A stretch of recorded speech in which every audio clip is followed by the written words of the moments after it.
Every justice system in the world carries the same unspoken promise that truth will always prevail, that the innocent will walk free, and that the guilty will face their reckoning. In Canada, that promise has long been held up as a cornerstone of fairness, a nation that prides itself on civility, process, and law. But beneath that polished image lies a quieter, more uncomfortable truth. Justice is made by people, and people make mistakes. When an innocent person is accused, when the police knock on the wrong door, when an expert swears by evidence that later collapses under scrutiny, the system doesn't just fail one individual, it fails everyone who believes in it. Behind every overturned conviction lies the same human story. An investigator too sure, a prosecutor too confident, a witness too eager, and a society too willing to believe that justice can never get it wrong. This is not a story about isolated mistakes. It's a story about the cracks that run through a system built on trust, a system that can destroy a life with the stroke of a pen, and then spend decades pretending it never happened. And tonight, we look at what happens when that system finally admits it was wrong. If you're here because stories like these matter to you, because you believe truth deserves a second chance, let us know where you're watching from and what time it is where you are right now. Don't forget to subscribe if you want to see more real cases like this one, stories of people who lost everything and the systems that failed them. Now, let's begin. David Milgaard, Saskatoon, Saskatchewan, Canada, March 1969. In early March 1969, a snow-covered alley in Saskatoon held more than the bitter winter chill. It held the body of 20-year-old nursing student Gail Miller, found half-naked and unalived beside a snowbank. Within days, 16-year-old David Milgaard, a hitchhiking youth described by the media as a hippie on a westbound road trip, was being questioned. The police arrived in Prince George, British Columbia, and brought Milgaard back to Saskatchewan for interrogation. At that moment, the life of a teenager and the reputation of the provincial justice system would be locked in a case that stretched over decades. Milgaard's youthful background placed him at odds with the conservative small city community of Saskatoon. Originally from Winnipeg, he was described as unassuming, part of a group of young people traveling across Canada with little more than curiosity and a sense of freedom. On the night Gail Miller was murdered, Milgaard and his friends had stopped in Saskatoon to pick up their friend Albert Cadrain. Socializing, hitchhiking, and drifting outside conventional contours made Milgaard an easy target for suspicion. The city, reeling from the murder of a promising young nurse, needed answers, and quickly. On January 31, 1969, Gail Miller's body was discovered in that snow-covered alley. The circumstances were horrific. She had been assaulted, stabbed, and left exposed in the cold. Media pressure mounted, and the Saskatchewan police came under immense scrutiny to solve the crime. Within weeks, attention turned to Milgaard and his traveling companions. Court documents show that Cadrain provided a statement to police, alleging he had seen Milgaard return to the house that night in clothing stained with blood. Others, Ron Wilson and Nickel John, originally offered alibis for Milgaard, but later changed their statements under police pressure. In May 1969, Milgaard was arrested in Prince George and transported back to Saskatoon, charged with the murder of Gail Miller. At trial, the prosecution's case hinged on circumstantial evidence, inconsistent witness statements, and Milgaard's mere presence in the area. On January 31, 1970, exactly 1 year after the murder, Milgaard was convicted of non-capital murder and sentenced to life in prison. His appeals failed. The Saskatchewan Court of Appeal rejected his challenge, and the Supreme Court of Canada declined to hear his case. Meanwhile, Milgaard began serving a sentence that would span 23 years marked by prison brutality, psychiatric isolation, and relentless efforts by his mother Joyce Milgaard to prove his innocence. As the decades passed, the investigation around the Miller murder remained static. But in the late 1980s, new scientific techniques began to reshape forensic investigations. In 1997, a pivotal breakthrough occurred. DNA testing in the United Kingdom confirmed that the biological evidence recovered from Gail Miller's clothing did not belong to David Milgaard. The DNA instead pointed toward another man, Larry Earl Fisher, a known serial offender who had been living in the basement of the very home where Milgaard's friends were staying on the night of the murder. That revelation exposed decades of investigative failure. A formal inquiry, the Commission of Inquiry into the Wrongful Conviction of David Milgaard, chaired by Justice Edward McCallum, was established in 2004. The inquiry heard evidence over 191 days, reviewed more than 3,200 documents, and produced a detailed final report in 2008. The Commission found that Milgaard's conviction was a clear miscarriage of justice, citing investigative tunnel vision, missed leads, reliance on unreliable witness testimony, and systemic weaknesses in evidence preservation.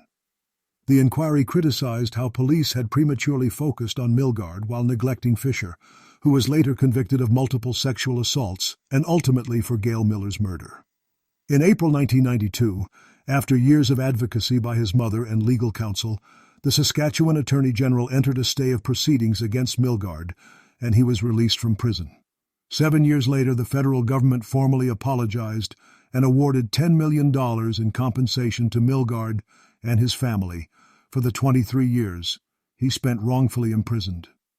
The Commission's final report issued 13 key recommendations, including mandatory retention of trial exhibits, expanded disclosure obligations for prosecutors, and the creation of an independent body to review wrongful convictions. Milgaard became an outspoken advocate for justice reform. His case became a symbol of how public pressure, flawed forensics, and narrow policing can devastate innocent lives. The reforms that followed, including the establishment of an independent review mechanism, often referred to as David and Joyce Milgaard's Law, were built directly on the lessons of his ordeal. By the time of his passing in May 2022, David Milgaard had transformed from a forgotten inmate into one of Canada's most powerful voices for the wrongfully convicted. His name became synonymous with resilience, but also a sobering reminder of how easily justice can go astray. The question his case leaves behind is haunting. How many others remain imprisoned under the weight of the same mistakes, waiting, as Milgaard once did, for science, persistence, or compassion to finally set them free? Stephen Truscott, Clinton, Ontario, Canada, September 1959. In the courtroom of Goderich, in September 1959, a 14-year-old boy named Stephen Truscott sat rigidly as the judge delivered his verdict, guilty of the rape and murder of his 12-year-old classmate Lynn Harper. The room fell silent as the sentence was handed down, death by hanging. It was a moment seared into Canadian consciousness, a child judged as an adult, the community reeling with shock, and a legal system poised on a fault line. Stephen had grown up in the tight-knit farming community around the RCAF base near Clinton, Ontario. He was the kind of teenager who rode his bicycle, worked part-time, and attended church. The kind of child for whom the label accused murderer felt utterly unimaginable to his neighbors. But on the evening of June 9, 1959, everything changed. At around 7 o'clock p.m., Stephen gave his classmate Lynn Harper a ride on the handlebars of his bike along a country road near the base. He dropped her off, he claimed, at the intersection and turned back. But when the search for Lynn was launched that night, when her body was found 2 days later in a woodlot, strangled and sexually assaulted, the finger of suspicion fell quickly on Stephen. He was the last known person to have been with her, and the forensic window that followed would become the linchpin of a case built on narrow timing and shaky science. When Stephen was asked to account for his whereabouts, he told police he had left Lynn near the bridge, looked back, saw a car, and rode away. That story did not align with the Crown's theory that Lynn had died between 7 o'clock and 7:45 p.m. in the woods beside the road, and that Stephen had the opportunity. The trial began on September 16, 1959, and lasted just over 2 weeks. The Crown called 60 witnesses, but despite the youth of the accused, the machinery of adult justice roared forward. On September 30th, the jury found him guilty, and the judge, in accordance with the law at the time, sentenced him to death. Shortly thereafter, the federal government commuted the sentence to life imprisonment. Over the next decade, Stephen served his time, released on parole in October 1969 after 10 years, but his freedom was partial. The label of convicted murderer hung over him. As the 1960s turned into the 1970s, his case began to draw renewed attention. In 1966, a book, The Trial of Stephen Truscott, raised serious questions about the forensic evidence and the haste of the investigation. In April 1966, the federal government referred the case to the Supreme Court of Canada under a special reference, asking whether there had been a miscarriage of justice. In May 1967, the court, by an 8-1 decision, concluded that if it had heard an appeal, it would have dismissed it. The opportunity for full redress remained elusive. It was only decades later that the forensic underpinnings of the conviction began to unravel. The case against Stephen had relied heavily on the stomach contents timing and the pathologist's estimation of time of death, evidence that later experts described as unreliable. It emerged that key documents and earlier estimates had not been disclosed to the defense at trial. In 2001, new legal teams stepped in. In 2004, the Minister of Justice directed a reference to the Ontario Court of Appeal. In hearings beginning in 2006, the court heard that the pathologist had originally provided multiple estimates for the time of death, some of which would have excluded Stephen entirely. On August 28, 2007, the Court of Appeal unanimously quashed the conviction, declaring it a miscarriage of justice, though stopping short of declaring Stephen factually innocent. The Ontario government later issued a formal apology. Stephen's life after the ordeal was quietly rebuilt. He settled into Guelph, married, raised 3 children. But the stain of the conviction remained for far longer than the prison sentence. The case became a benchmark in Canadian law, a cautionary tale about youth triad. Ted as adult, of forensic certainty sold too quickly, of disclosure withheld and suspicion rush-built. For audiences today, the question the Truscott story raises is urgent. How many more young people in tight communities under pressure have faced the full force of the system when the science and the scrutiny were still evolving? And when the system fails, who is there to say with certainty that justice was done? Guy Paul Morin, Queensville, Canada, January 23, 1995. Inside the Ontario Court of Appeal, on a freezing January morning in 1995, the prosecution's case against Guy Paul Morin finally crumbled. Fresh DNA results had just arrived, and they proved what Morin had been saying for more than a decade. The biological evidence found on 9-year-old Christine Jessup did not belong to him. In that instant, an entire case built on certainty collapsed into silence. Morin was an ordinary neighbor from the small town of Queensville, just north of Toronto. A quiet man who worked with his hands, played the clarinet, and lived a routine life. But after Christine Jessup's murder in October 1984, suspicion crept in quickly. He didn't fit the easy mold of a friendly suburban man. He kept to himself. And in a community desperate for answers, that was enough to turn quiet difference into guilt. On October 3, 1984, Christine failed to return home from school. A massive search followed, led by neighbors, police, and volunteers. 3 months later, her body was found more than 50 kilometers away near Sunderland, Ontario. She had been sexually assaulted and stabbed. The horror of that discovery sent shockwaves through the region, and police focused their attention squarely on Morin, the last man thought to have seen her alive. Investigators built their case on a shaky foundation of behavioral suspicion and forensic traces. They pointed to Morin's odd mannerisms and forensic evidence from the Ontario Centre of Forensic Sciences, microscopic fibers and hair supposedly linking his car and home to Christine's clothing. To a jury in 1986 it seemed persuasive. But beneath those laboratory slides and confident testimonies, the science was far from certain. Morin's first trial began in January 1986. His defense denied his guilt, but in a desperate bid to protect him from the death penalty, rhetoric swirling around the case raised the possibility of diminished responsibility if the jury rejected innocence. The jury found him not guilty, and for a moment it seemed justice had held. But the Crown appealed, arguing procedural errors.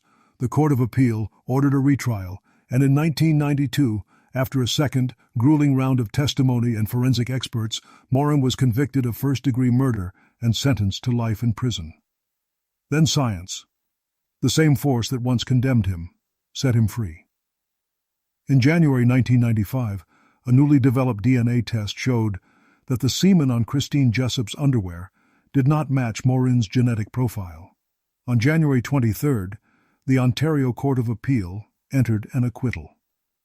The quiet man from Queensville, once branded a child killer, was finally exonerated. The Ontario government issued a public apology and awarded him $1.25 million in compensation. But the bigger reckoning came 2 years later, when the Kaufman Commission of Inquiry was launched to uncover how such a catastrophic failure could happen. Headed by Justice Fred Kaufman, the inquiry's 1998 report spanned nearly 400 pages and issued 119 recommendations. It found that investigators and prosecutors had fallen victim to what Kaufman called tunnel vision, a single-minded focus on one suspect that distorted every decision that followed. Forensic experts had overstated the certainty of hair and fiber matches, jailhouse informants had been used without proper scrutiny, and crucial context had never been disclosed to the defense. Justice Kaufman's words still echo in legal circles today. Tunnel vision doesn't begin with malice, he said. It begins with belief. When police and prosecutors become convinced they're right, every fact that doesn't fit gets pushed aside until an innocent person fits the puzzle they've already built. After his release, Morin quietly rebuilt his life. He married, raised children, and returned to his music. Yet the question that haunted him never faded. Who had actually killed Christine Jessup? That answer came decades later. In 2020, using genetic genealogy, investigators finally identified the real killer, Calvin Hoover, a neighbor of the Jessup family. Hoover had died by suicide years earlier, never facing justice. The story of Guy Paul Morin stands as one of Canada's clearest reminders of how fragile certainty can be. It forced sweeping reforms in forensic science, disclosure laws, and police training. Lessons written not in textbooks, but in the wasted years of a man's life. And it leaves one question echoing long after the credits roll. How many lives are still shaped by confidence mistaken for truth? And how many more will pay the price before justice learns to doubt itself? Donald Marshall, Jr., Nova Scotia, Canada, June 1971. In June 1971, a 17-year-old Mi'kmaq youth named Donald Marshall, Jr. stood before a courtroom in Nova Scotia, convicted of the murder of his acquaintance Sandy Seal and sentenced to life in prison. But decades later, a sweeping royal commission would lay bare that his conviction was not simply a tragic error. It exposed a justice system infused with systemic racism, disclosure failures, and investigative collapse. Growing up in the Membertou First Nation near Sydney, Nova Scotia, Marshall was the eldest son of Donald Marshall Sr., the Grand Chief of the Mi'kmaq, and part of a large Indigenous family navigating the realities of life in a province where policing and Indigenous rights were deeply fraught. That summer, the racial and social tensions of the time would converge on him. On the evening of May 26, 1971, Sandy Seal, a young black youth, was stabbed to death in Wentworth Park in Sydney, following a confrontation with two older men, Roy Ebsary and Jimmy McNeil. Police turned quickly to Donald Marshall, Jr., who was nearby that night, and the Crown's case relied heavily on witness testimony, much of it contradictory, coupled with the fact that he was part of the Mi'kmaq community, a fact that would later become central to the inquiry's findings. Despite gaps and inconsistencies, at his trial he was found guilty and sent to prison for life. For 11 years, Marshall remained incarcerated. During that time, evidence emerged that the key witness statements implicating him had been recanted or were unreliable, that clues pointing to Ebsary's role were ignored, and that police and prosecutors had withheld critical information from his defense. In July 1982, Marshall was finally released when the Nova Scotia Court of Appeal held that no reasonable jury could convict him of murder on the evidence before them. In October 1986, The Nova Scotia government appointed the Royal Commission on the Donald Marshall Jr. prosecution to investigate how the system had failed him. Over 1987-88, the commission held public hearings with more than 100 witnesses and 175 exhibits, scrutinizing not just the case itself, but how the criminal justice system treated Indigenous people in Nova Scotia. The final report, published in 1989, concluded bluntly that this miscarriage of justice could have and should have been prevented if persons involved in the justice system had carried out their duties in a professional and/or competent manner. It identified systemic anti-Indigenous and anti-Black bias, investigative tunnel vision, failure of disclosure by the Crown, and the marginalization of Mi'kmaq legal concerns.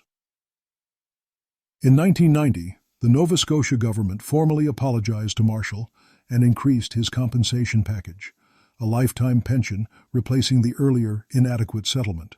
The Marshall Commission's recommendations triggered broad reforms, new standards for disclosure in criminal prosecutions, training on Indigenous justice, greater transparency in policing and prosecution, and institutional acknowledgement of racial barriers in the justice system. Donald Marshall Jr.'s name became a symbol, not only of one man's wrongful conviction, but of how deeply justice can fail when institutions ignore culture, race, and fairness. His case prompts a stark question for today's system. When the very structures meant to protect us presume innocence only in theory, how many others remain unheard, unseen, and unvindicated? Roméo Phillion, Ottawa, Ontario, Canada, April 29, 2010.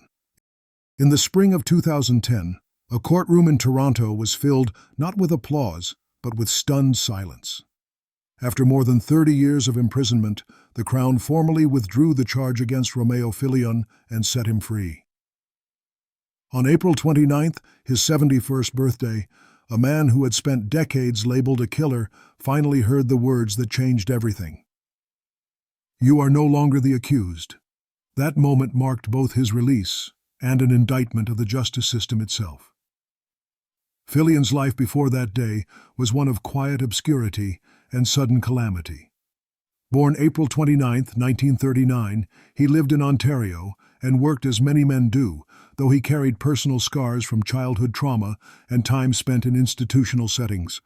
In August 1967, firefighter Leopold Roy was stabbed to death in Ottawa. Phillion, then 28, found himself drawn into the investigation, not because of solid evidence, but because he bore a resemblance to a vague description, and mostly because the machinery of justice found a suspect.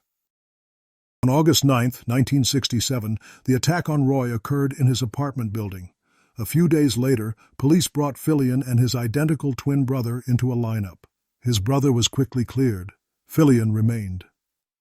Over the next years, the case stagnated until January 1972, when Phillion produced a confession, later retracted, but that admission became the foundation of conviction. On October 16, 1972, his trial began. On November 7th, he was found guilty of second-degree murder and sentenced to life in prison. The conviction rested heavily on that confession, slim witness identifications, and a probe that ignored several key alibi leads. For decades, Phillion appealed, asked for review, insisted on his innocence, but the system offered little movement.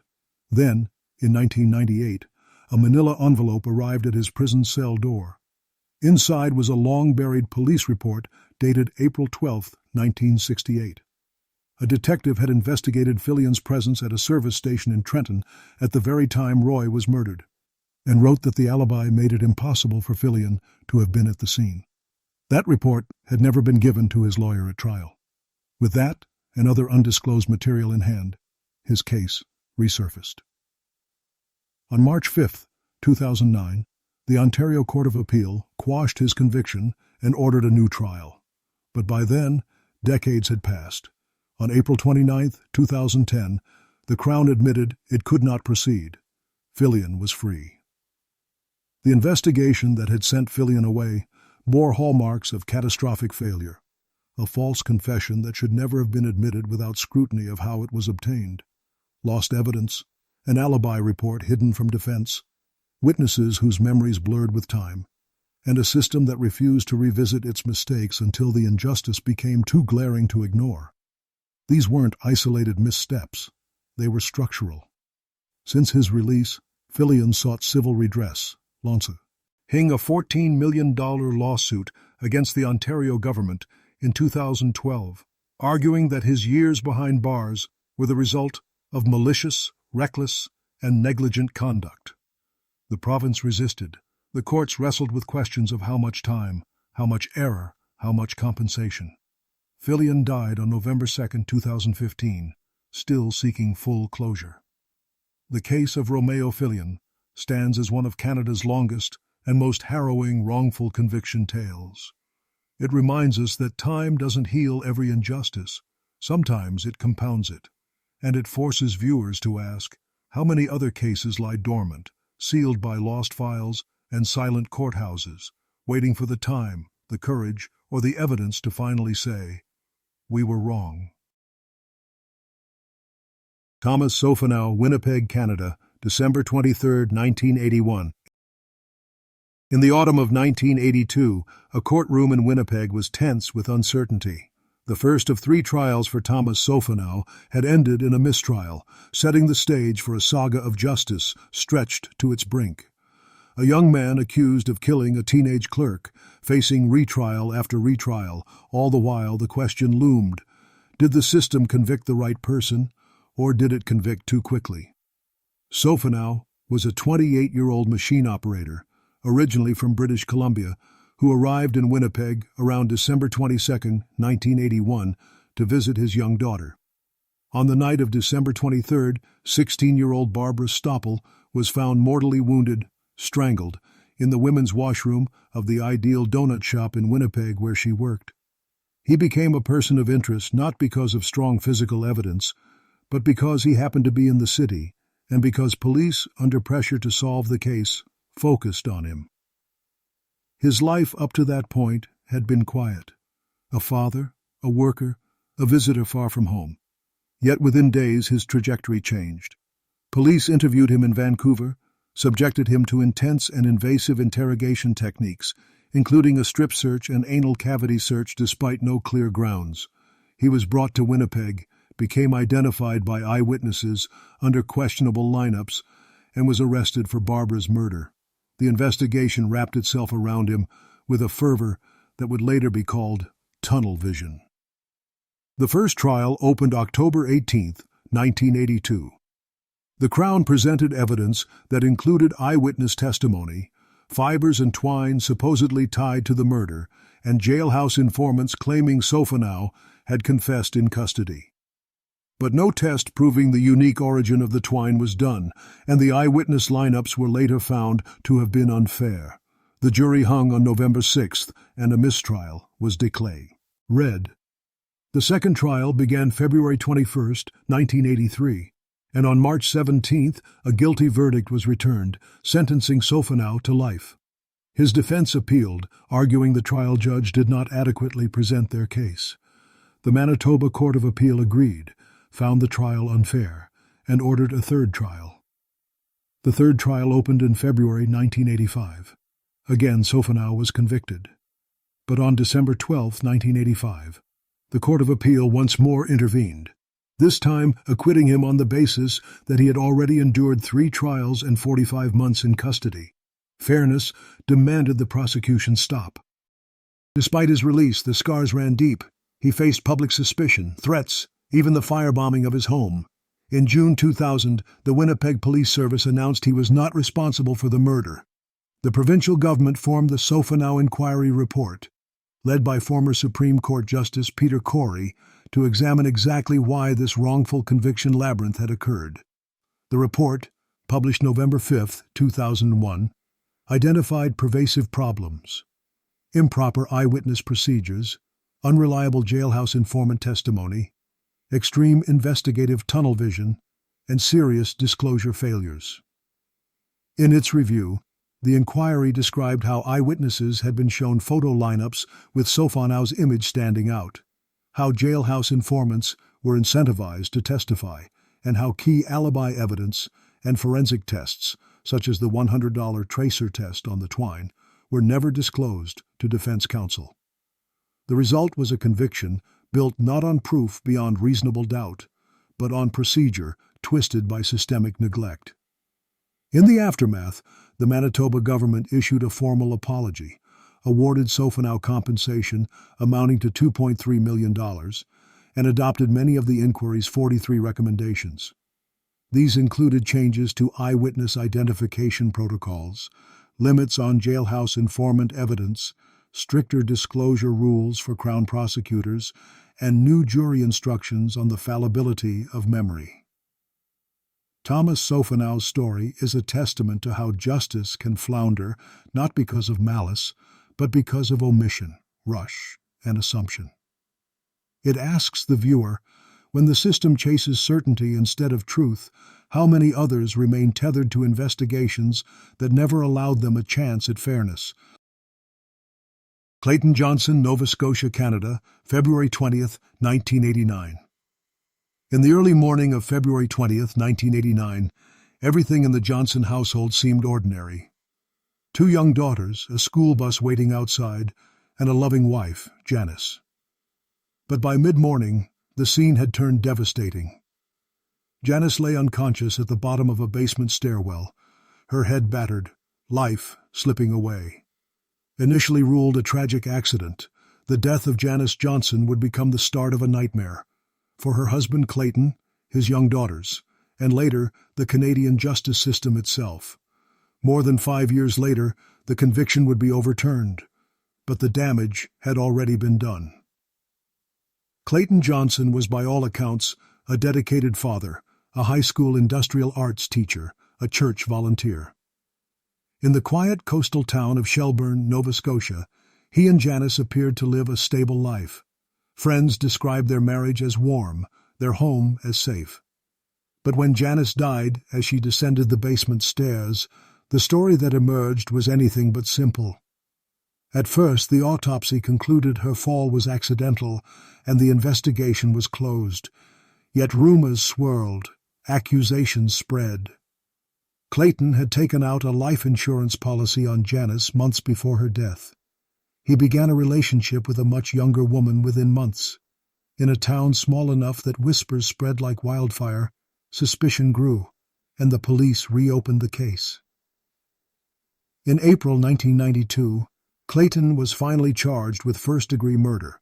His wife's death, once written off as a freak accident, was now a homicide in the eyes of the Crown. The prosecution's case depended heavily on forensic pathologists who argued Janice had been struck and killed, based largely on what was claimed to be extensive blood spatter evidence in the basement. 2 friends of the family, Mary Davis and Mary Hartley, were re-interviewed well after. Issued the death and claimed to have observed large amounts of blood in the basement, including spatters on walls and floors. Investigators brought in external experts who did not see the original autopsy photographs or full police reports. Their conclusions transformed a fall into a bludgeoning. At Clayton's trial, the jury heard suggestions that his behavior after Janice's death, his alleged delay in reporting it, his new relationship, the insurance policy, revealed a guilty mind. On May 4, 1993, the jury found Clayton guilty of first-degree murder, and he was sentenced to life in prison. 5 lost years into which his daughter's childhood slipped, his name stained, his future suspended. Behind the conviction lay several troubling issues. The original autopsy pathologist had concluded the death was accidental. Forensic analysts never saw the statements of the 2 family friends who claimed the blood everywhere scenario until much later. The defense was never given full access to the RCMP's internal reports that questioned the validity of the blood spatter interpretation. The investigation flipped from accidental death to homicide, not because of new physical evidence, but because of rumors, theoretical blood patterns, and selective expert testimony. Crucially, the fall scenario remained plausible. Subsequent experts retained by his defense concluded Janice had actually slipped, fallen backwards, become wedged in a narrow gap between concrete wall and stair tread, and struck her head, the injuries fitting an accidental backward fall scenario far more than a deliberate blow. The keys she held, no signs of defensive wounds, and the lack of evidence of a struggle all supported the fall theory. Yet this evidence had little impact in the original proceedings. In September 1998, the Minister of Justice referred Clayton's case back to the Nova Scotia Court of Appeal in light of the new expert reports. On February 18, 2002, the Court of Appeal quashed his conviction and ordered a new trial, a decision effectively ending the Crown's prosecution when they declined to proceed. The 5 years of his life behind bars for a crime that did not happen were over. In June 2004, the Nova Scotia government awarded Clayton a compensation settlement of $2.5 million and publicly acknowledged the miscarriage of justice he had suffered. The case of Clayton Johnson stands today as a stark reminder of how the justice system can veer off course when forensic certainty is treated as gospel, when rumors supplant investigation, and when human error compounds over time. It's in parked calls for reform, tighter protocols for blood spatter evidence, greater disclosure by prosecutors of all expert reports, stronger safeguards around expert testimony, and deeper awareness of how investigative bias can turn tragedy into suspicion. The price paid in this case was 5 years of a man's freedom and the childhood years of 2 daughters, losses no monetary compensation can truly repair. When justice falters in this way, the ripple effects extend far beyond the individual. The question Clayton's story forces us to face is clear. When the system convicts someone for what turned out to be an accident, how many more such cases remain unseen, unheard, and unresolved? When the truth finally surfaced in each of these cases, it didn't come with celebration. It came with exhaustion. For every headline about exoneration, there were years of silence, sleepless nights, and families who had already lost everything. For some, freedom arrived after decades in prison. For others, it came too late to rebuild what was taken. And for every innocent person set free, there were investigators, prosecutors, and judges forced to face the quiet horror of what they'd done or failed to do. The justice system did respond. Commissions were launched, inquiries written, reforms promised. There were new laws, new procedures, and official apologies. But an apology doesn't return lost time. It doesn't repair a childhood spent visiting a parent behind glass, or the faith that was broken in a system that claimed to protect the innocent. The truth is, wrongful convictions don't just destroy individuals. They erode public trust inch by inch. And every time it happens, Canadians are reminded that justice isn't self-correcting. It only changes when people demand it to. What these stories reveal isn't simply failure, it's fragility. A system that depends on human judgment will always walk the edge between fairness and error. The question is whether we keep pretending those errors are rare, or finally admit that they are woven into the fabric of the system itself. If this story moved you, or made you think about justice a little differently, tell us what you felt while watching. Drop a comment below. Tell us where you're watching from and which case hit you hardest. And if you want to keep exploring the stories the system tried to forget, subscribe to Redacted Minutes and turn on notifications, because every week we uncover another chapter in the long, unfinished story of justice in Canada. Until next time, stay aware, stay curious, and never stop asking questions.